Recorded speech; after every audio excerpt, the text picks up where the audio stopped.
Live in Times Square, this is GMA. We are back with Fox News under fire. At least 22 companies have now pulled ads from the O'Reilly factor after those explosive allegations of sexual harassment against the primetime star. Fox also facing a lawsuit from 3 women alleging racial discrimination. We're going to talk to them after ABC's Mara Schiavocampo brings us the latest. Good morning, Mara. George, good morning. The National Organization for Women is now calling for O'Reilly to be fired, and now another lawsuit against the company. Not about sexual harassment, but race. Some employees saying they were ridiculed because they were black. Welcome aboard. Congratulations. This morning, explosive new allegations against Fox News. This time, the network accused of appalling discrimination. 1 former and 2 current employees in the network's payroll department accusing a supervisor of racially charged harassment and saying Fox did nothing to stop it. In this new 36-page lawsuit, Tashona Brown, Tabriz Wright, and Monica Douglas claiming the former head of accounting, Judith Slater, who is white, harassed the 3 black women, calling their department the Urban Payroll Department, questioning whether Tabriz Wright's 3 children were all fathered by the same man, and expressing an unwillingness to even be near black people.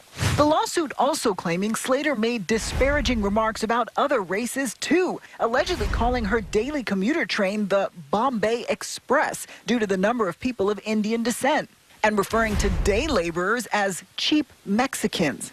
Monica Douglas, who still works at Fox, alleges in the lawsuit, even though Slater warned her not to complain to HR, she did report the alleged harassment in November 2014.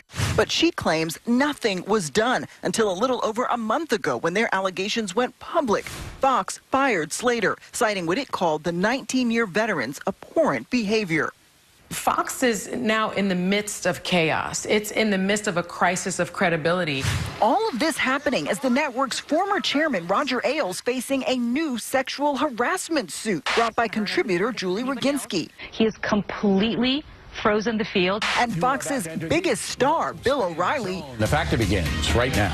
under fire after a recent New York Times article reporting the anchor and the parent company of Fox News paid nearly $13 million in settlements over claims of inappropriate behavior by O'Reilly, including sexual harassment over the last 15 years. We are calling today for an independent investigation into the culture of sexual harassment at Fox News. This morning, more top advertisers pulling out of the O'Reilly factor, which brought in $446 million in advertising revenue from 2014 to 2016.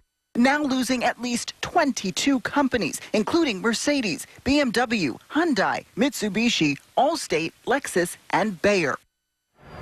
And one additional note, we incorrectly said that 30 women had filed lawsuits over those sexual harassment allegations at Fox News this week. While an attorney for one of the alleged victims says there have been 30 such allegations, only 3 such lawsuits have been filed. Now, back to that racial discrimination suit. In a statement in response to the lawsuit, Fox says there is no place for conduct like this at Fox News, which is why Ms. Slater was fired. And that's the latest from that suit. Okay, George? Mara, thanks very much. And we're going to get more on that now. We're joined live by Tashona Brown, Tabriz Wright, Monica Douglas, and their attorney, Douglas Wigdor. Welcome to all of you. Tashona, let me begin with you. I guess you said these comments went on for years. It was the comments, though, about the Black Lives Matter movement that were the real tipping point? Correct.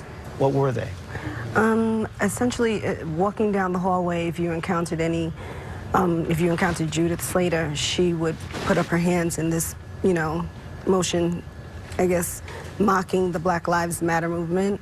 Walking into the bathroom, even saying goodnight to her at night. She required us to say goodnight at 6 o'clock or whatever time you're leaving. And instead of saying goodnight back, it's hands up, don't shoot. That was definitely the tipping point for me. And she actually had you repeat words? What was that about?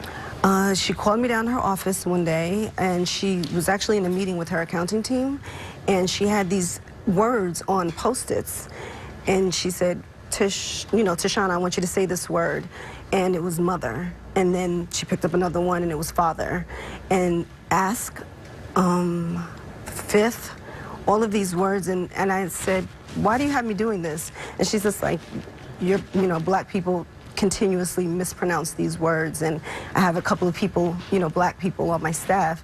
and it just seems words that are always mispronounced in meetings, and she wanted to see if I as well mispronounced these words. Whoa. And Tabrice, you worked in the payroll department. That's correct. She called it, you say, the urban payroll department? Yes, the urban payroll division. Yes. And? It was insulting, appalling, and we shouldn't have to deal with that at all. So what are the circumstances where she comes up to you and asks you if all your children had the same father? We were in the elevator one day, and she came up and she saw me with a bag, and she was like, "Oh, big bag." And I'm like, "Yes." And she's like, I'm going to take my food home because I didn't finish eating it. I'm going to take it to my kids. She's like, "Oh, you have children?" I'm like, "I have 3. All by the same man?" And I'm like, "Yes." I was shocked. I was shocked. And why not take these complaints to the HR division? Well, with my prior experience, HR does not do anything. I had a situation where my senior director, she had been to HR and to the legal department and spoken with a senior vice president and our head legal counsel for Fox News, and nothing happened. Monica, you just joined the suit recently. You say in addition to these allegations of racial discrimination, you were mocked for your breast cancer? Yes, that's correct. What happened? She would often call me out, cancer girl, or one boob girl. Just in the normal course of business? In the normal course of business day in front of my staff. And according to the complaint, you raised these issues with Fox's general counsel, Diane Brandy. So what happened then? That's also correct. I had a discussion with Diane regarding Judy's behavior and expressed my experience with her. And Diane simply said, she's untouchable. Untouchable? She cannot be fired because she knows too much. That's really the bigger story here, George. There's really a cover-up going on at Fox at the highest levels. Judy Slater worked at Fox for 8 years. She didn't wake up in year 17 and become a racist. She had been doing this all along. And at the highest levels, including the general counsel, they were willing to let this happen solely because she knew too much. And what she knew, as we're reading about and understanding and seeing about the government investigation, is how there have been all these settlements and trying to cover up these settlements. So and you're saying the fact that Fox has fired her and shown that it's not appropriate for her to be there isn't enough? Well, they fired her knowing for many years that she was engaged in this conduct, and that's reprehensible. They let it happen because she was the comptroller and she was privy to all of the information about all the various different settlements that have been going on at Fox for years. What's the most important thing you want out of all this?